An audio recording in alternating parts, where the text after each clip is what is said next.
형님이 마지막으로 드신 게 뭔지 형수님이 제일 잘 아시잖아요. 그날 형수님 손으로 챙겨드렸으니까 지금 이 순간부터 뭘 선택하시냐에 따라 그게 사실이 될 수도 있고 아닐 수도 있어요. 보호자 2순위로 등록돼 계십니다. 환자 상태가 급변했습니다. 전화를 끊고 한서진은 한동안 움직이지 않았습니다. 창밖으로 경기도 외곽의 낡은 아파트 단지가 보였고 오후의 햇살은 커튼 틈새로 가늘게 들어와 거실 바닥에 줄을 그었습니다. 남편이 쓰던 머그컵이 아직도 싱크대 위에 놓여 있었습니다. 씻어두었지만 치우지 못한 채 6개월이 흘렀습니다. 한서진이 마지막으로 시가 사람들을 만난 건 남편 49제 때였습니다. 빈소에서도 낙골당에서도 식사 자리에서도 시어머니 박정혜는 단 한 번도 그녀의 눈을 마주치지 않았습니다. 시동생 김도윤은 조의금 봉투 정리를 혼자 다 챙겼고 서진에게는 영수증 한 장 보여주지 않았습니다. 그날 이후 연락은 없었습니다. 서진도 먼저 전화하지 않았습니다. 그 침묵이 서로에게 편했습니다. 그런데 요양병원에서 전화가 왔습니다. 이유진, 도윤의 아내. 3년 전 낙상사고 이후 의식불명 판정을 받고 경기도 외곽 요양병원에 입원 중인 여자. 서진과는 명절마다 마주치던 사이였지만 특별히 가깝지는 않았습니다. 그저 시가 식구 중 유일하게 반갑게 인사해주던 사람이었습니다. 유진이 요양병원에 들어갔을 때 서진의 남편이 보호자 2순위로 등록을 해뒀던 것 같았습니다. 남편이 왜 그랬는지 물어볼 기회는 이미 사라졌습니다. 서진은 가방을 들었습니다. 내려놓았습니다. 다시 들었습니다. 병원까지는 버스로 1시간 반 거리였습니다. 창밖으로 논밭과 공장지대가 번갈아 스쳐 지나갔습니다. 서진은 차창에 이마를 기대고 눈을 감았습니다. 뭔가를 확인하러 가는 건지 그냥 도리를 다하러 가는 건지 스스로도 알 수 없었습니다. 남편이 이유진을 보호자 명단에 올려뒀다는 사실 하나가 자꾸 마음에 걸렸습니다. 남편은 꼼꼼한 사람이 아니었습니다. 의미 없이 서류에 이름을 올리는 사람도 아니었습니다. 요양병원은 3층짜리 낡은 건물이었습니다. 입구에는 국화 화분 2개가 놓여 있었고 안쪽 복도에는 소독약 냄새와 낡은 리놀륨 바닥 냄새가 뒤섞여 있었습니다. 안내 데스크 간호사는 서진의 이름을 확인하고 잠시 망설이더니 조용히 말했습니다. 상태가 어제 저녁부터 불안정했다고, 맥박이 고르지 않다고, 가족분들께도 연락을 드렸다고. 가족. 서진은 그 단어를 되뇌었습니다. 병실은 2인실이었지만 맞은편 침대는 비어 있었습니다. 이유진은 창가 쪽 침대에 누워 있었습니다. 링거가 2줄 연결되어 있었고 코에는 산소호흡 보조 장치가 끼워져 있었습니다. 눈은 감겨 있었습니다. 숨은 쉬고 있었습니다. 규칙적이지는 않았습니다. 서진은 침대 옆 의자에 앉았습니다. 꽃이 없었습니다. 가족 사진도 없었습니다. 입원 3년 차의 병실치고 너무 아무것도 없었습니다. 사람이 살고 있다는 흔적이 거의 없었습니다. 서랍 위에 낡은 성경책 한 권. 그게 전부였습니다. 서진은 이유진의 손을 내려다봤습니다. 손등이 부어 있었습니다. 오랫동안 링거를 맞은 자리였습니다. 손톱은 짧게 잘려 있었지만 거칠었습니다. 누군가 정기적으로 관리해준 흔적이 없었습니다. 그때였습니다. 침대 난간 아래쪽 매트리스가 난간 틈 사이로 살짝 눌린 부분이 눈에 들어왔습니다. 뭔가 끼워져 있었습니다. 서진은 손가락으로 조심스럽게 당겼습니다. 작게 접힌 종이 한 장이 나왔습니다. 손바닥보다도 작은 병원 차트 뒷면을 뜯어낸 것 같은 종이였습니다. 글씨가 작고 흔들렸습니다. 힘이 없는 손이 오랜 시간을 들여쓴 것처럼 보였습니다. 형님, 저는 다 듣고 있어요. 서진의 손이 떨렸습니다. 의식이 없다는 사람이었습니다. 3년 동안 단 한 번도 눈을 뜬 적이 없다고 했습니다. 그런데 이 글씨는 분명히 이유진의 손이 쓴 것이었습니다. 삐뚤삐뚤하지만 눌린 자국이 뚜렷했습니다. 지워지지 않을 만큼 힘을 줘서 긁어낸 글씨였습니다. 서진이 고개를 들어 이유진의 얼굴을 바라봤습니다. 눈은 감겨 있었습니다. 표정은 없었습니다. 그러나 볼을 타고 뭔가 흘러내리고 있었습니다. 투명하고 얇은 액체, 눈물이었습니다. 한 줄기가 귀 쪽으로 천천히 흘러 베개를 적셨습니다. 서진은 숨을 참았습니다. 병실 안의 시간은 바깥과 다르게 흘렀습니다. 복도에서는 간호사들의 발소리와 카트 바퀴 소리가 규칙적으로 들려왔고 창밖으로는 여전히 늦은 오후의 햇살이 기울어지고 있었습니다. 그러나 서진의 눈에는 아무것도 들어오지 않았습니다. 손에 쥔 종이 한 장이 전부였습니다. 저는 다 듣고 있어요. 문장은 짧았습니다. 그러나 그 짧은 문장 안에 3년이라는 시간이 들어 있었습니다. 말 한마디 할 수 없는 상태로 누군가의 말을 듣고 있었던 3년. 서진은 종이를 다시 접어 주머니 깊숙이 넣었습니다. 손이 여전히 떨렸습니다. 간호사가 오후 투약을 위해 들어왔습니다. 서진은 아무것도 보지 못한 척 의자에 앉아 있었습니다.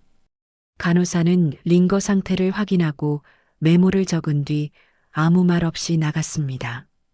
그 무심함이 오히려 더 이상했습니다. 보호자가 오는 일이 드물지 않은지 아니면 너무 드문 일이라 어떻게 대처해야 할지 모르는 건지 알 수가 없었습니다. 서진은 천천히 병실을 살피기 시작했습니다. 처음에는 그냥 앉아 있었지만 눈이 자꾸 구석구석을 향했습니다. 침대 옆 사물함 서랍을 열었습니다. 성경책, 낡은 스웨터 한 벌, 병원에서 제공한 플라스틱 빛. 그게 전부였습니다. 사물함 아래쪽 문을 열자 비닐봉지 하나가 나왔습니다. 세면도구가 담겨 있었습니다. 치약은 거의 다 썼고 칫솔은 털이 다 눌려 있었습니다. 교체한 흔적이 없었습니다. 3년이었습니다. 누군가 와서 이 칫솔을 바꿔줬어야 했습니다. 누군가 와서 창문을 열어줬어야 했습니다. 누군가 와서 이름을 불러줬어야 했습니다. 그러나 이 병실에는 그 누군가의 흔적이 없었습니다. 서진은 다시 이유진의 얼굴을 바라봤습니다. 눈물은 이미 말라 있었습니다. 눈은 여전히 감겨 있었습니다. 호흡은 규칙을 찾는 듯 고르지 않았습니다.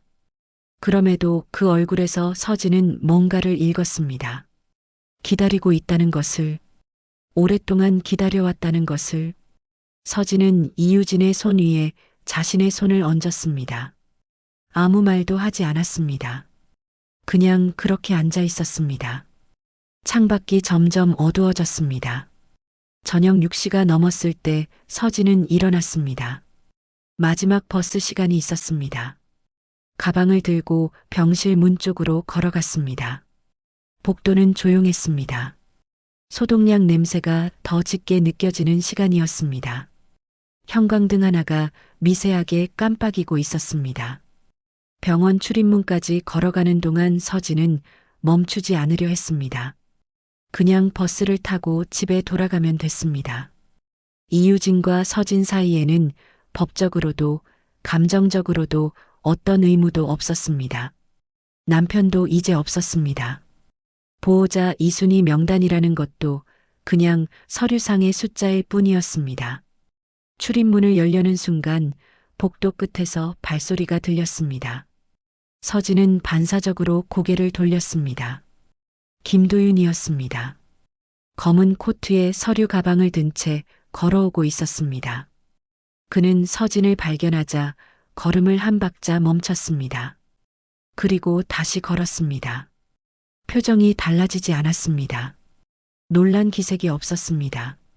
서진을 보고 당황한 사람의 얼굴이 아니었습니다. 왜 오셨어요, 형수님? 물음표가 없는 문장이었습니다. 반가움도 없었고 당황함도 없었습니다. 그냥 확인이었습니다. 당신이 왜 여기 있는지 알고 싶다는 확인. 서진은 도윤의 눈을 바라봤습니다. 차갑지는 않았습니다. 오히려 너무 고요했습니다.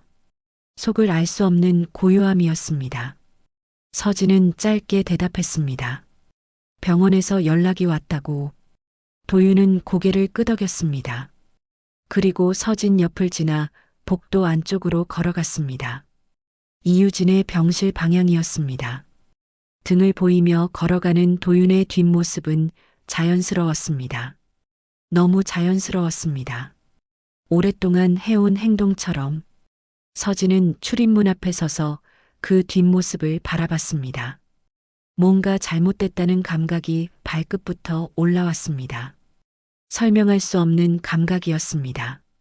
그러나 30년 동안 아이들 앞에서 거짓말을 구별해온 교사의 감각이었습니다. 눈빛에서 오는 것이었습니다. 당황하지 않은 눈빛, 이미 알고 있었던 사람의 눈빛. 서진은 버스를 놓쳤습니다. 그리고 돌아가지 않았습니다.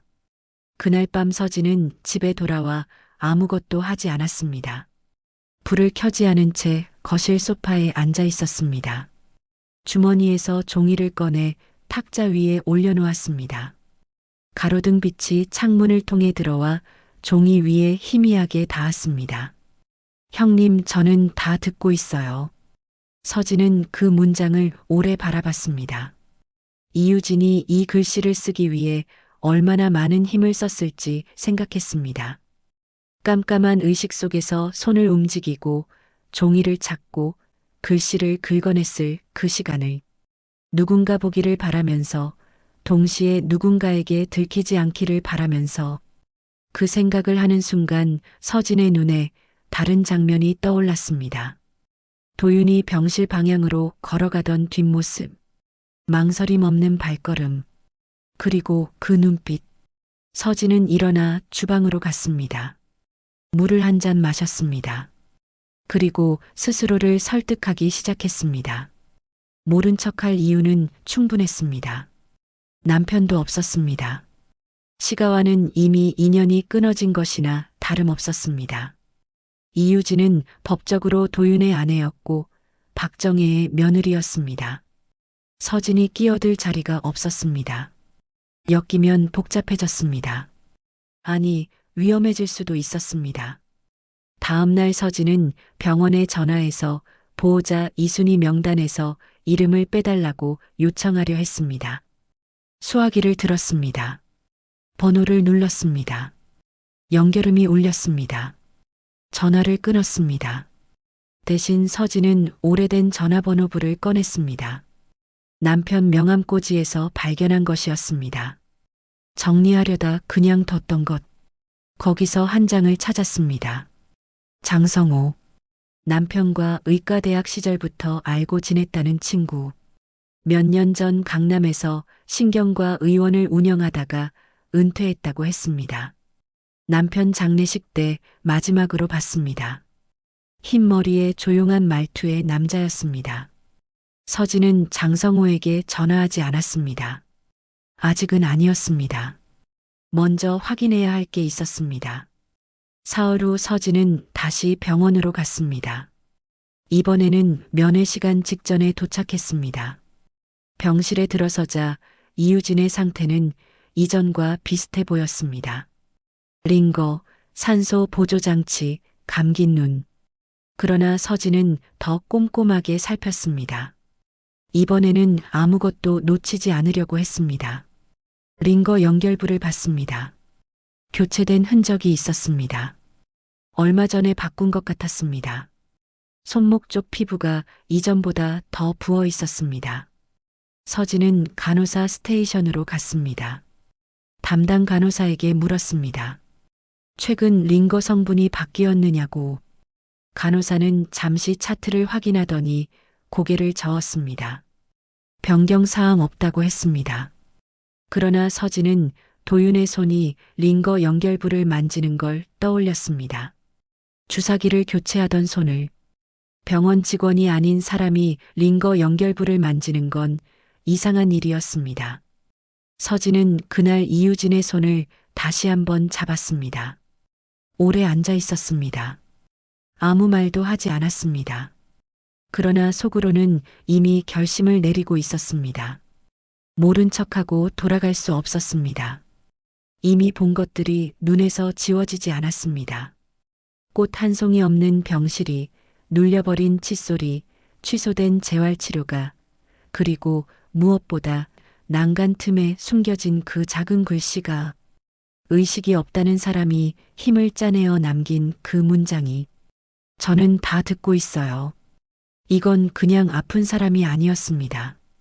장성호의 집은 서울 은평구 주택가 골목 안에 있었습니다. 은퇴 후 마당 있는 집으로 이사했다고 남편에게 들은 적이 있었습니다. 서진은 미리 전화를 했고 장성호는 짧게 오라고 했습니다. 놀란 기색 없이 골목 입구에서부터 낡은 담장과 감나무 가지가 보였습니다. 초인종을 누르자 잠시 후 문이 열렸습니다. 장성호는 두꺼운 안경을 쓰고 있었고 머리는 더 많이 새어 있었습니다. 그러나 눈빛은 선명했습니다. 남편 장례식에서 봤던 그 눈빛과 같았습니다. 조용하지만 놓치는 게 없는 눈이었습니다. 마루에 마주 앉아 서진은 종이를 꺼냈습니다.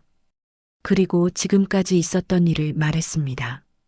종이를 발견한 것, 눈물이 흘렀던 것, 도윤의 눈빛, 링거 연결부, 취소된 재활치료. 장성호는 중간에 말을 끊지 않았습니다. 종이를 받아들고 오래 들여다봤습니다. 그리고 안경을 고쳤으며 천천히 말했습니다. 완전한 무의식 상태에서는 이런 글씨를 쓰는 것이 불가능하다고. 손의 협응 운동이 이루어지려면 최소한의 대뇌 피질 활성화가 전제되어야 한다고. 이 글씨를 쓴 사람은 의식이 있었거나 아니면 의식이 회복되고 있는 상태였을 가능성이 높다고. 서진은 손을 무릎 위에 모았습니다. 장성호는 잠시 생각하더니 말했습니다. 자신이 아는 재활의학과 선생이 있는데 비공식적으로 상태를 확인해 볼 수 있을 것 같다고. 요양병원의 진단 기록만 봐서는 정확한 상태를 알기 어렵다고. 의식 수준은 생각보다 세밀한 검사를 통해야 제대로 파악된다고. 사흘 후 장성호는 서진을 요양병원으로 데려갔습니다. 지인을 통해 비공식적으로 진행하는 검사였습니다. 병원 측은 보호자 동의로 처리되었습니다. 서진이 보호자 이순이었습니다. 검사는 조용히 진행됐습니다. 이유진의 눈앞에서 빛 자극을 주고 청각 자극의 반응 여부를 살피고 손가락 압박 검사를 했습니다. 수치로 보이는 반응들이었습니다. 미세했지만 분명했습니다. 장성호는 검사 결과를 노트에 적으면서 서진에게 말했습니다. 현재 상태는 최소 의식 상태에 가깝다고. 완전한 식물인간이 아니라 외부 자극에 반응하는 뇌 활동이 일부 살아있다고. 이런 경우 재활치료를 꾸준히 받으면 의식 회복 가능성이 있다고. 그러나 재활을 받지 못하면 상태는 그대로 멈추거나 악화된다고. 서진은 물었습니다. 재활치료는 언제부터 중단됐느냐고. 장성호가 병원 기록을 확인해 봤습니다. 보호자 요청으로 재활치료가 3번 취소된 기록이 있었습니다. 보호자 이름은 박정혜였습니다. 서진은 아무 말도 하지 않았습니다. 창밖을 봤습니다. 병원 마당에 은행나무 한 그루가 서 있었고 잎이 다 떨어진 가지가 회색 하늘 아래 뻗어 있었습니다. 장성호가 조용히 말했습니다. 앞으로 어떻게 하려는지 생각해 봤느냐고. 서진은 고개를 돌렸습니다. 아직 모르겠다고 했습니다. 그러나 그 말이 나오는 순간 이미 알고 있었습니다. 선택지는 하나밖에 없었습니다. 서진은 열하루 동안 준비했습니다. 보호자 방문 기록을 확인했습니다.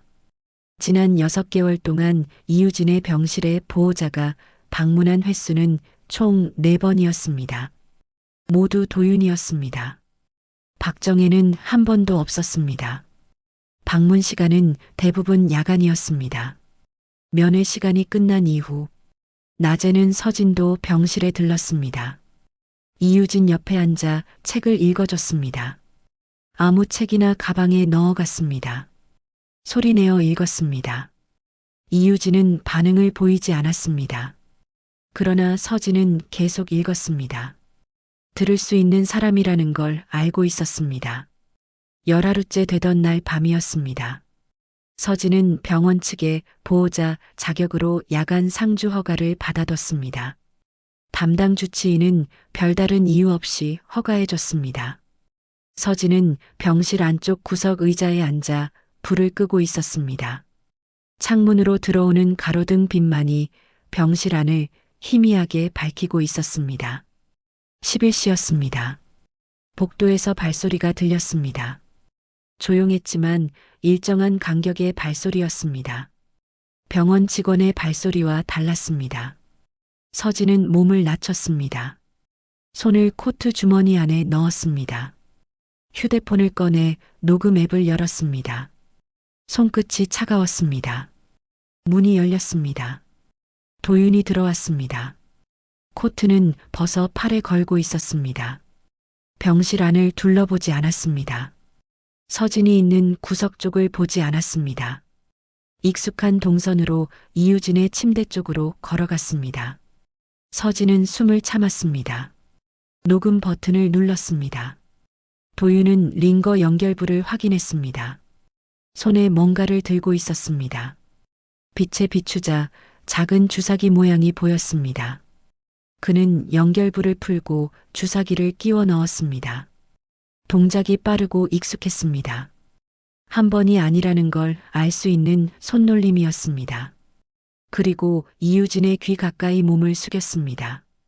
조용히 있어야 편해. 낮은 목소리였습니다. 명령도 아니었고 협박도 아니었습니다. 마치 당연한 일을 말하는 것처럼 그 평온함이 오히려 더 무서웠습니다. 도윤은 물러났습니다. 코트를 다시 걸쳤습니다. 그리고 나갔습니다. 문이 조용히 닫혔습니다.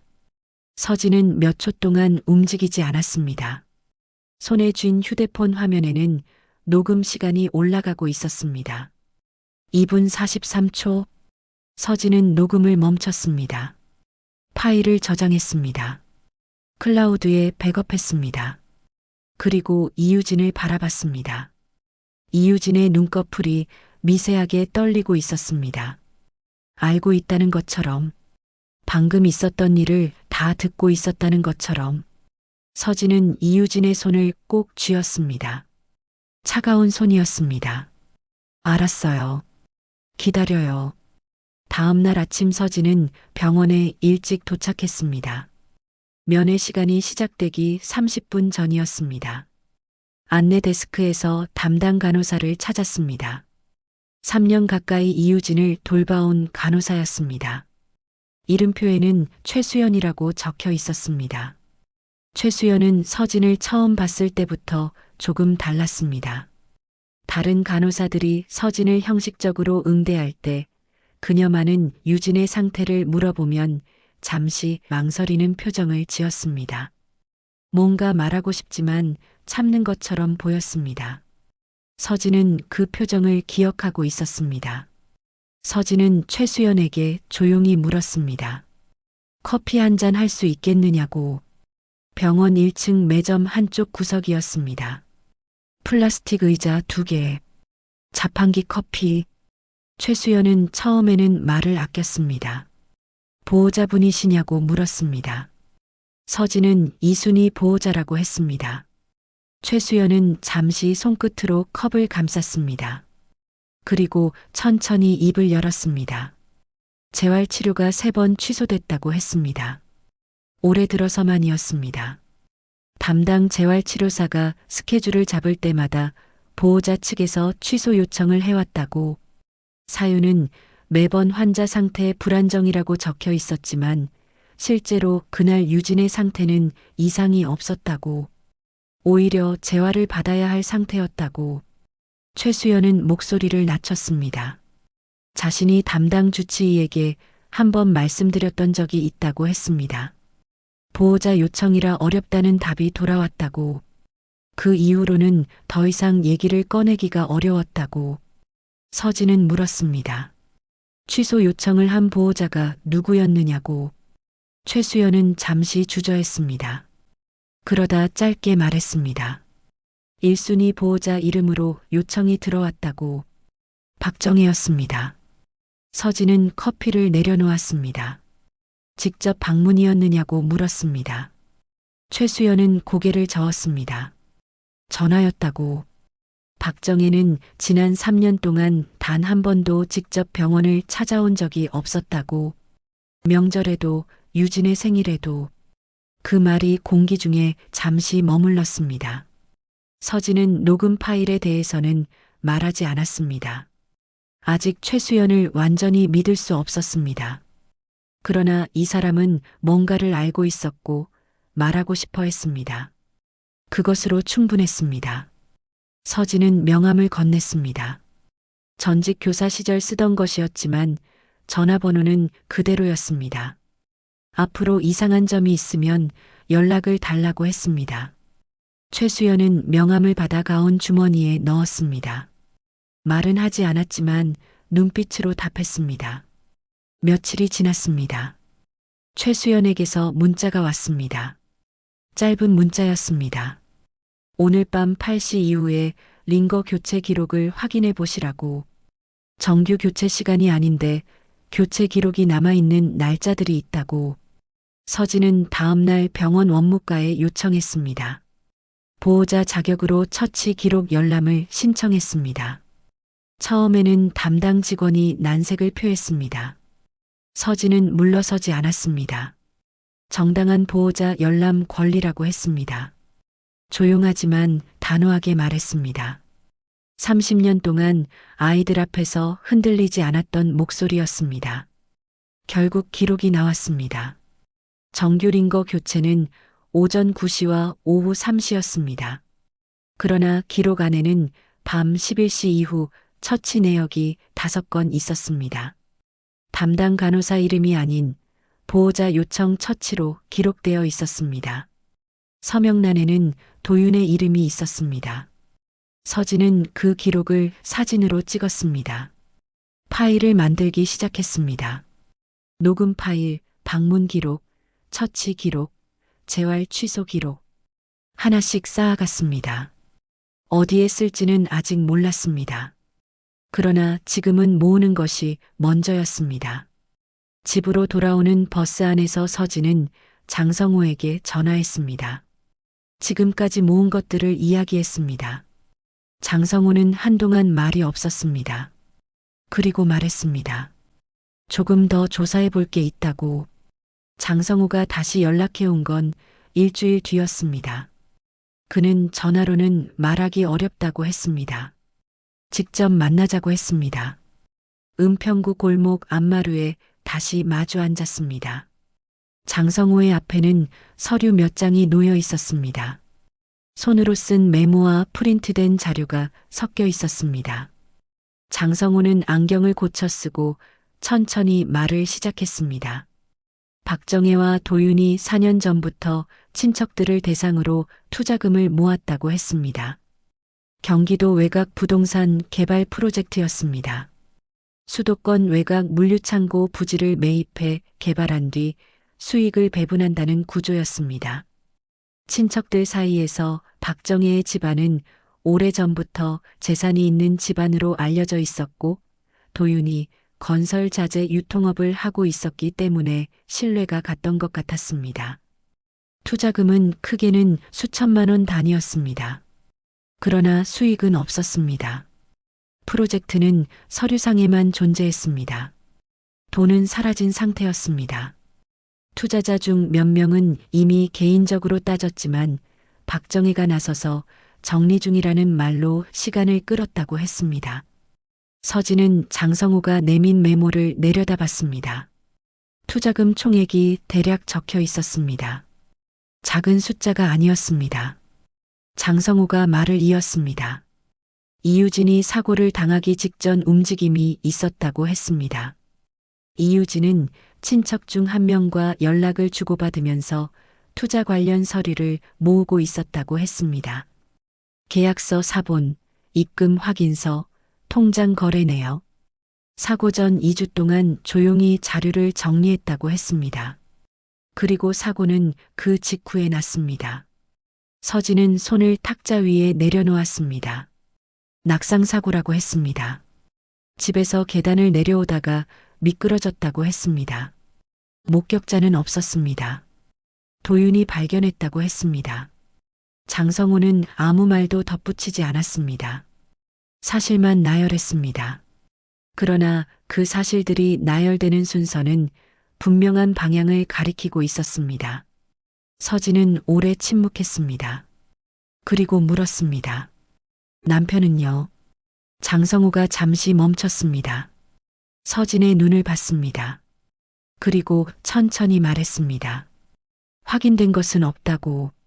그러나 남편이 마지막 몇 달 동안 도윤의 자금 흐름을 이상하게 여겼다고 들었다고. 남편도 친척 중 한 명에게 조용히 물어봤다고 했다고. 그 말이 끝나는 순간 서진의 머릿속에서 무언가가 맞아 들어가는 소리가 났습니다. 남편이 돌아가신 날 마신 건강즙. 도윤이 직접 가져다 줬던 것. 명절도 아닌 날 갑자기 찾아와서 건네준 것. 그날 밤 남편은 가슴을 부여잡으며 쓰러졌습니다. 심장마비라고 했습니다. 평소 건강했던 사람이었습니다. 서진은 그 생각을 소리내어 말하지 않았습니다. 아직은 아니었습니다. 집으로 돌아와 서진은 남편의 유품 상자를 꺼냈습니다. 6개월 동안 건드리지 못했던 상자였습니다. 안에 있는 물건들을 하나씩 꺼냈습니다. 수첩, 약봉지, 지갑, 명함들, 그리고 작은 메모장이 나왔습니다. 남편이 일상적으로 쓰던 것이었습니다. 뒤쪽 몇 장에 뭔가 적혀 있었습니다. 날짜와 숫자, 이름, 서진이 모르는 이름들이었습니다. 그러나 도윤의 이름이 여러 번 등장했습니다. 그 옆에는 물음표가 찍혀 있었습니다. 남편은 알고 있었습니다. 혼자 알고 있었습니다. 서진은 메모장을 덮었습니다. 그리고 오래 앉아 있었습니다. 울지 않았습니다. 울 것 같지 않았습니다. 분노는 울음보다 조용했습니다. 도윤이 찾아온 건 이틀 후였습니다. 초인종 소리에 서진이 문을 열었을 때 도윤은 혼자였습니다. 손에 쇼핑백을 들고 있었습니다. 과일이 담겨 있었습니다. 그 평범한 모양이 더 이상했습니다. 서진은 문을 반만 열었습니다. 들어오라고 하지 않았습니다. 도윤은 의식하지 않은 척 말했습니다. 지나가다 들렀다고. 형수가 병원에 자주 나온다는 이야기를 들었다고. 형수도 많이 힘드실 텐데 너무 신경 쓰지 않아도 된다고. 서진은 아무 말도 하지 않았습니다. 도윤은 쇼핑백을 내밀었습니다. 서진은 받지 않았습니다. 짧은 침묵이 흘렀습니다. 도윤의 얼굴에서 표정이 조금 바뀌었습니다. 미세하게, 점잖음이 조금 거쳤습니다. 그는 낮은 목소리로 말했습니다. 형님 얘기를 꺼냈습니다. 형이 돌아가신 날을 기억하시느냐고. 그날 자신이 건강즙을 가져다 줬다고. 형이 좋아하는 거라고 알고 있었다고. 형수가 직접 챙겨드렸다고 알고 있다고. 그리고 잠시 멈췄습니다. 괜히 깊이 파지 마세요, 형수님. 문장은 짧았습니다. 목소리는 부드러웠습니다. 그러나 그 안에 들어있는 것은 분명했습니다. 협박이었습니다. 당신이 지금 하고 있는 일을 알고 있다는 것. 멈추지 않으면 어떻게 될지 알고 있느냐는 것. 도윤은 쇼핑백을 문 앞에 내려놓고 돌아섰습니다. 계단을 내려가는 발소리가 들렸습니다. 서진은 문을 닫았습니다. 등을 문에 기댔습니다. 손이 떨릴 것이라고 생각했습니다. 그런데 떨리지 않았습니다. 공포가 올 것이라고 생각했습니다. 그런데 공포가 아니었습니다. 배 안쪽에서 뜨거운 것이 올라왔습니다. 분노였습니다. 선명하고 고요한 분노였습니다. 6개월 동안 남편의 머그컵을 치우지 못하고 살았습니다. 아침마다 싱크대 위 빈자리를 바라봤습니다. 남편이 마지막으로 걸어다닌 방바닥을 걸으며 소리 없이 울었습니다. 그 모든 시간을 보내는 동안 이 남자는 알고 있었습니다. 자신이 무슨 일을 저질렀는지 알면서 명절 때 얼굴을 마주쳤고 장례식장에서 조의금 봉투를 정리했습니다. 서진은 거실로 걸어갔습니다.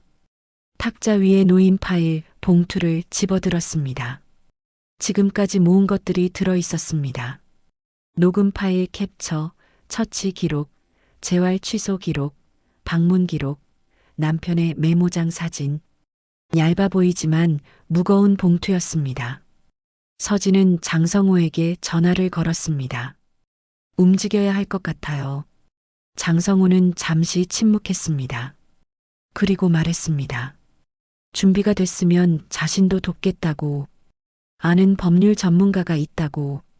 가정법원 쪽 일을 오래 한 사람이라고. 서진은 전화를 끊었습니다. 창밖을 봤습니다. 겨울 해가 짧아서 오후 5시인데도 이미 어두워지고 있었습니다. 그러나 서진의 눈은 그 어느 때보다 선명했습니다. 도윤은 협박이 서진을 멈출 거라고 생각했을 것이었습니다. 겁먹고 물러날 거라고 생각했을 것이었습니다. 30년 동안 교단에 선 여자를, 3년 동안 아무도 돌보지 않은 사람의 눈물을 발견한 여자를, 남편의 죽음이 우연이 아닐 수도 있다는 걸 알아버린 여자를 협박 한마디로 돌려보낼 수 있다고 생각한 것이었습니다. 그건 틀린 계산이었습니다. 장성호가 소개해준 법률 전문가는 이름이 오현철이었습니다. 가정법원 쪽 사건을 20년 넘게 다뤄온 사람이었습니다. 사무실은 서울 마포구 낡은 건물 4층에 있었습니다. 간판도 작았고 대기실도 좁았습니다. 그러나 오현철은 서진이 내민 파일 봉투를 꼼꼼하게 훑어보면서 단 한 장도 그냥 넘기지 않았습니다. 서진은 모든 것을 말했습니다. 종이를 발견한 날부터 도윤이 찾아온 날까지 남편의 메모장에 대해서도 말했습니다. 오현철은 중간에 메모를 적었습니다. 그리고 마지막에 말했습니다. 보호자 변경은 가능하다고. 현재 확보된 자료만으로도 임시 공동보호자 지정 신청은 낼 수 있다고. 다만 법원이 받아들이려면 치료방의 정황이 더 명확하게 드러나야 한다고. 서진은 물었습니다. 뭐가 더 필요하냐고. 오현철은 병원 CCTV 영상을 확보하는 것이 가장 효과적이라고 했습니다. 도윤이 야간에 병실을 방문한 영상, 특히 링거 연결부를 조작하는 장면이 담겨 있다면 결정적이라고. 그리고 의료 기록과 재활 취소 경위를 공식적으로 정리한 소견서가 있으면 좋다고 했습니다. 장성호가 움직였습니다. 지인 재활의학과 전문의를 통해 이유진의 현재 상태와 재활치료 중단이 미친 영향을 정리한 비공식 소견서를 받아냈습니다. 내용은 명확했습니다. 최소의식 상태의 환자에게 있어 재활치료 중단은 회복 가능성을 현저히 낮춘다는 것. 현재 이유진의 상태는 적절한 재활을 받았다면 이미 일부 회복이 이루어졌을 가능성이 높다는 것. CCTV는 서진이 직접 나섰습니다. 보호자 자격으로 병원 원무과에 요청을 넣었습니다. 처음에는 거절당했습니다. 법적 절차를 밟아야 한다고 했습니다. 서진은 오현철을 통해 법원에 증거 보전 신청을 냈습니다. 열흘 뒤 법원 명령으로 CCTV 영상이 확보됐습니다. 영상에는 도윤의 야간 방문이 5차례 담겨 있었습니다. 그중 2차례는 링거 연결부를 조작하는 장면이 화질이 낮지만 분명하게 찍혀 있었습니다. 그리고 한 차례는 이유진의 얼굴 가까이 몸을 숙이는 장면이었습니다. 서진이 녹음한 날 밤이었습니다. 서류가 완성되자 오연철은 법원에 임시보호자 변경 신청을 제출했습니다. 첨부된 자료는 6가지였습니다. 보호자 야간 방문 기록, CCTV 영상, 야간 녹음 파일, 정규 외 처치 기록, 재활 취소 경위서, 그리고 전문의 소견서. 법원은 신문 기일을 잡았습니다. 박정혜 측에도 통보가 갔습니다. 신문 기일 사흘 전이었습니다. 박정혜가 병원에 나타났습니다. 3년 만에 처음이었습니다. 휠체어를 타고 있었습니다. 고령을 강조하는 것처럼 보였습니다. 도윤이 옆에서 밀었습니다. 두 사람은 이유진의 병실로 들어갔습니다. 최수연이 서진에게 문자를 보냈습니다. 박정혜가 왔다고, 병실 안에서 이상한 소리가 들린다고. 서진은 즉시 병원으로 달려갔습니다. 복도 끝에서 서진은 병실 쪽을 봤습니다. 문이 열려 있었습니다. 안에서 박정혜의 목소리가 들렸습니다. 낮고 건조한 목소리였습니다. 유진에게 말하고 있었습니다. 말썽 피우지 말라고. 조용히 있으면 아무 일 없다고. 그리고 손톱으로 이유진의 손등을 눌렀습니다. 반응을 확인하는 것처럼, 아니면 확인이 아니라 경고처럼. 서진은 병실 안으로 들어갔습니다. 박정혜와 도윤이 동시에 고개를 돌렸습니다. 박정혜는 눈썹 하나 움직이지 않았습니다. 도윤의 눈이 서진을 훑었습니다. 서진은 침대 반대편으로 걸어가 이유진의 손 옆에 섰습니다. 아무 말도 하지 않았습니다. 그냥 거기 서 있었습니다. 물러설 생각이 없다는 것을 몸으로 보여줬습니다. 박정혜가 먼저 시선을 거뒀습니다. 도윤에게 가자는 눈짓을 했습니다. 두 사람은 병실을 나갔습니다. 복도에서 발소리가 멀어졌습니다. 서진은 이유진의 손을 봤습니다. 손등에 붉은 자국이 나 있었습니다. 손톱 자국이었습니다. 서진은 최수연을 불렀습니다. 지금 상태를 사진으로 찍어 기록으로 남겨달라고 했습니다. 최수연은 말없이 휴대폰을 꺼냈습니다. 그 사진도 오연철에게 전달됐습니다. 신문 기일 당일 서진은 법원에 혼자 갔습니다. 장성우가 동행하겠다고 했지만 서진은 괜찮다고 했습니다. 법정은 작았습니다. 판사는 젊었습니다. 박정혜 측 변호인은 고령의 어머니를 내세워 보호자 지위의 정당성을 주장했습니다. 며느리의 상태를 누구보다 걱정해왔다고 했습니다. 판사는 양측 자료를 다 검토했습니다. 그리고 결정을 내렸습니다. 임시 공동보호자 지정. 한서진을 이유진의 공동보호자로 지정하고 재활치료를 즉시 재개하며 의료처치는 공동보호자 동의 없이 단독으로 시행할 수 없다는 결정이었습니다. 서진은 법원 복도로 나왔습니다. 아무도 없는 복도였습니다. 벽에 등을 기대고 잠시 눈을 감았습니다.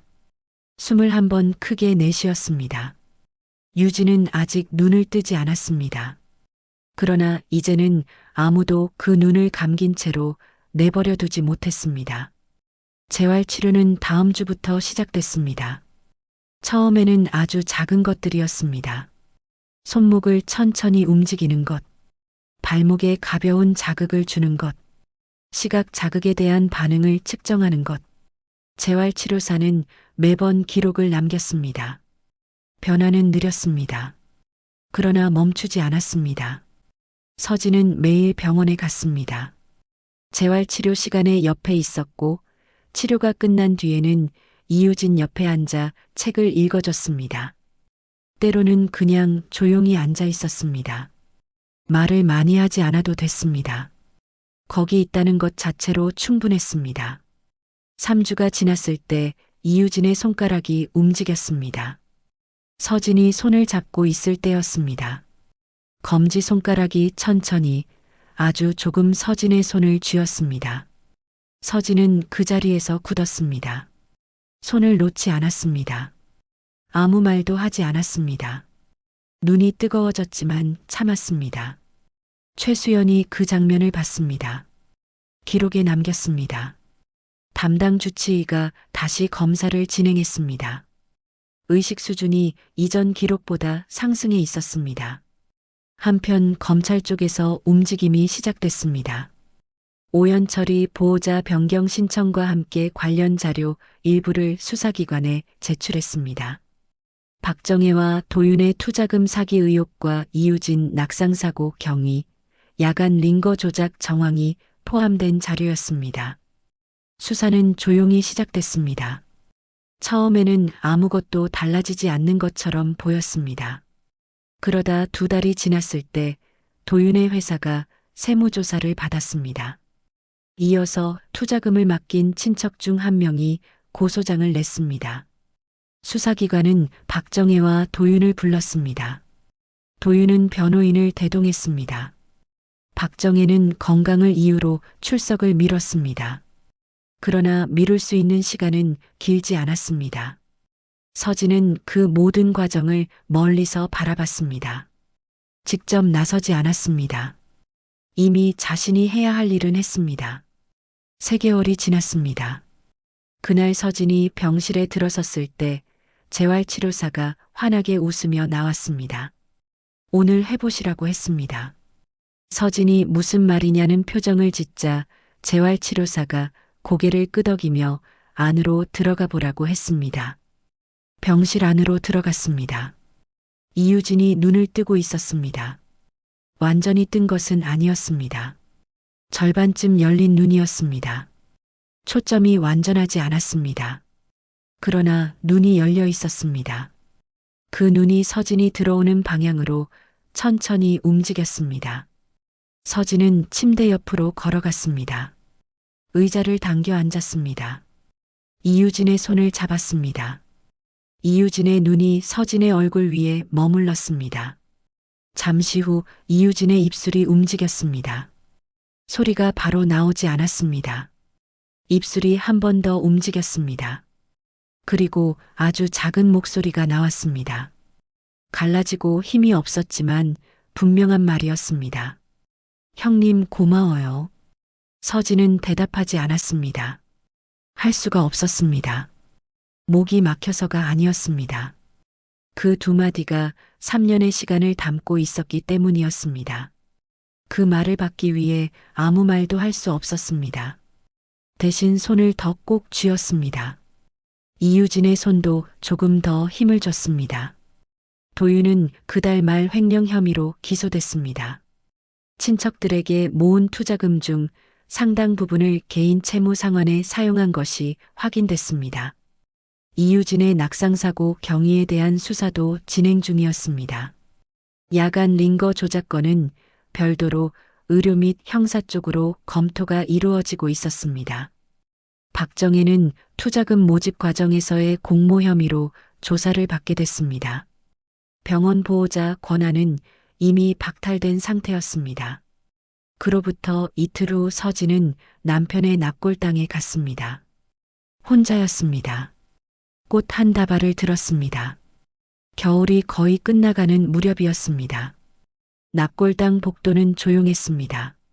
남편의 사진 앞에 꽃을 놓고 서진은 한동안 서 있었습니다. 말을 꺼내는데 시간이 걸렸습니다. 이제야 당신 억울함도 풀렸어요. 그 말을 하고 나서 서진은 처음으로 울었습니다. 6개월 동안 참아온 울음이 아니었습니다. 지난 3개월 동안 쌓인 것들이었습니다. 두렵고 분하고 외로웠던 시간들이 한꺼번에 흘렀습니다. 조용히 울었습니다. 오래 울었습니다. 그리고 손등으로 눈가를 닦고 납골당을 나왔습니다. 봄이 오고 있었습니다. 납골당 입구 화단에 작은 꽃망울이 올라오고 있었습니다. 서진은 그것을 잠깐 바라봤습니다. 그리고 걸었습니다. 다음 날 서진은 병원에 갔습니다. 재활병동으로 이동한 이유진의 새 병실이었습니다. 이전 병실과는 달랐습니다. 창이 컸습니다. 햇살이 잘 들어왔습니다. 창가에 작은 화분 하나가 놓여 있었습니다. 최수연이 가져다 둔 것이었습니다. 이유진은 창가 침대에 등받이를 세우고 앉아 있었습니다. 완전히 앉은 자세는 아니었지만 비스듬하게 상체를 일으키고 있었습니다. 창밖을 보고 있었습니다. 그 옆모습이 3년 전 명절 때 반갑게 인사하던 여자와 겹쳤습니다. 서진은 의자를 가져와 창가 옆에 앉았습니다. 이유진이 천천히 고개를 돌렸습니다. 두 사람은 한동안 말이 없었습니다. 창밖으로 햇살이 들어왔습니다. 서진이 손을 뻗었습니다. 이유진의 손 위에 조용히 얹었습니다. 이유진은 손을 피하지 않았습니다. 천천히 힘이 없었지만 서진의 손가락 사이로 자신의 손가락을 끼워 넣었습니다. 이번엔 숨기지 않아도 됐습니다. 창밖으로 봄 햇살이 병실 안쪽까지 길게 뻗어 들어왔습니다. 두 사람의 손 위에 닿았습니다. 따뜻했습니다.